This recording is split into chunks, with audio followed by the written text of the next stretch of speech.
श्रोताओं, कहानी श्रृंखला में आपका फिर से एक बार बहुत बहुत स्वागत है। जैसा कि हम जानते ही हैं, हमने एक सीरीज शुरू की है 5 वीरांगनाओं को लेकर, जिसमें अभी तक हमने सुना है बेगम हजरत महल, रानी लक्ष्मीबाई, झलकारी बाई, डॉक्टर लक्ष्मी सहगल। आज हम सुनेंगे क्रांतिकारी दुर्गा भाभी को। दुर्गा भाभी का असली नाम दुर्गावती देवी था। वह ब्रिटिश सरकार को देश से बाहर खदेड़ने के लिए सशस्त्र क्रांति में सक्रिय भागीदार थीं। 1927 में लाला लाजपत राय की मौत का बदला लेने के लिए लाहौर में हुई बैठक की अध्यक्षता दुर्गा भाभी ने की थी। देश की आज़ादी में पुरुषों के साथ वीर महिलाओं ने भी अपना योगदान दिया था। झांसी की रानी अहिल्याबाई सहित कई महिलाओं की जाबाजी का भारतीय इतिहास गवाह है। इन महिलाओं में एक नाम दुर्गावती देवी का भी शामिल है। दुर्गावती देवी को हम दुर्गा भाभी के नाम से जानते हैं। दुर्गा भाभी भले ही भगत सिंह, सुखदेव और राजगुरु की तरह फांसी पर न चढ़ी हों, लेकिन कंधे से कंधा मिलाकर आज़ादी की लड़ाई लड़ती रहीं। स्वतंत्रता सेनानियों के हर आक्रामक योजना का हिस्सा बनी। दुर्गा भाभी बम बनाती थीं तो अंग्रेजों से लोहा लेने जा रहे देश के सपूतों को टीका लगाकर विजय पथ पर भी भेजती थीं। दुर्गा भाभी के नाम से लोकप्रिय दुर्गावती देवी का जन्म 7 अक्टूबर 1907 को उत्तर प्रदेश के कौशाम्बी जिले में स्थित शहजादपुर गांव में पंडित बाके बिहारी के घर हुआ था। बचपन में वे लाड प्यार से पली बढ़ी थीं। 11 साल की उम्र में ही उनका विवाह लाहौर के भगवती चरण बोहरा के साथ हो गया, जो खुद एक संपन्न परिवार से थे। भगवती चरण बोहरा के पिता रेलवे में ऊंचे पद पर तैनात थे, फिर भी वे आज़ादी की लड़ाई में शामिल होना चाहते थे।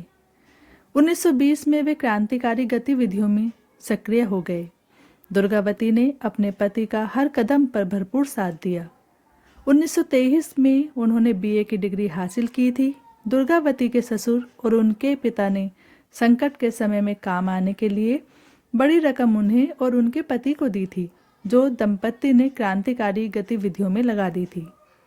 1920 के दशक में जब भगत सिंह, चंद्रशेखर आजाद और रामप्रसाद बिस्मिल जैसे क्रांतिकारी अंग्रेजों के जुल्म का जवाब उन्हीं के जवान में देने की कोशिश कर रहे थे, तो एक महिला होने के बाद भी दुर्गा भाभी ने अपने पति के साथ कंधे से कंधा मिलाकर और फिर उनकी मौत के बाद भी क्रांतिकारी गतिविधियों में सक्रियता से भाग लिया। बोहरा बम बनाने में विशेषज्ञ थे, तो दुर्गा देवी भी बम बनाना और पिस्तौल चलाना जानती थीं। 1926 में बोहरा ने भगत सिंह और रामचंद्र कपूर के साथ मिलकर नौजवान भारत सभा की स्थापना की, जिसमें सैकड़ों जवान शामिल हुए थे। 1927 में लाला लाजपत राय की मौत का बदला लेने के लिए लाहौर में हुई बैठक की अध्यक्षता खुद दुर्गा भाभी ने की थी। बैठक में अंग्रेज पुलिस अधीक्षक जेम्स स्कॉट को मारने का फैसला किया गया, जिसका जिम्मा वे खुद लेना चाहती थीं, पर साथियों ने उन्हें यह जिम्मेदारी नहीं दी और भगत सिंह ने आगे आकर खुद ऐसा करने का फैसला लिया।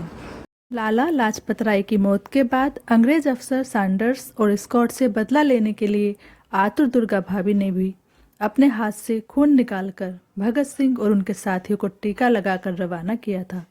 1928 में जब भगत सिंह और राजगुरु सैंडर्स को मारने के बाद अंग्रेजों के कड़ी चौकसी के बीच लाहौर से बाहर निकलने की कोशिश कर रहे थे, तो कोई उन्हें पहचान न सके, इसलिए दुर्गा भाभी की सलाह पर एक सुनियोजित रणनीति के तहत भगत सिंह उनके पति, दुर्गा भाभी उनकी पत्नी और राजगुरु नौकर बनकर सफलतापूर्वक वहां से निकल सके थे।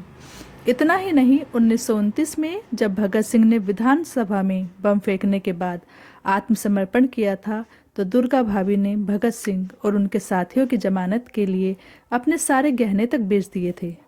28 मई 1930 को अपने साथियों के साथ बोहरा बम का परीक्षण करते हुए बम धमाके के हुए हादसे में शहीद हो गए। उनके गुजरने के बाद भी बच्चों की जिम्मेदारी के साथ दुर्गा भाभी ने क्रांतिकारी गतिविधियों से किनारा नहीं किया। इसके बाद अक्टूबर 1830 को ही उन्होंने गवर्नर हैली पर गोली चलाकर हमला किया। इसमें हैली तो बच गया, लेकिन दूसरा सैन्य अधिकारी टेलर घायल हो गया था। इसके बाद भाभी ने मुंबई के पुलिस कमिश्नर पर भी गोली मारी, जिसके बाद अंग्रेज उनके पीछे पड़ गए। जल्दी ही उन्हें मुंबई से गिरफ्तार भी कर लिया गया था।